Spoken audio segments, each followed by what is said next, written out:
Hello, so I'm working with this and it took me maybe 2-3 hours to fix this.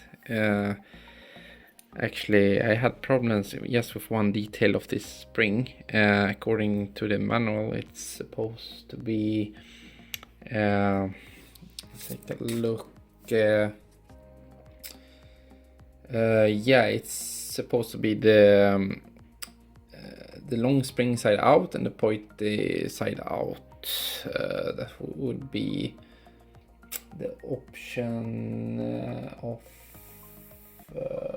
A, I think, according to I will show you a photo soon, but I'm choosing here the short side in. No, this took me a while to fix with the Bulova Ep.No.122 and the calendar mechanism and the spring. So according to the manual, this it should be the long spring side should be out, so at the other direction. But I will try this one and see if it works and see if this is the best practice or not.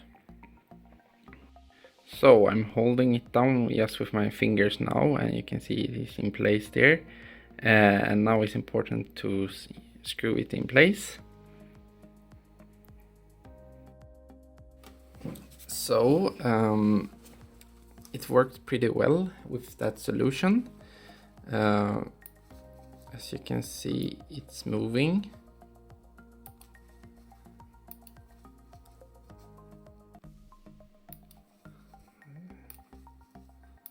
This is exactly how it should be done.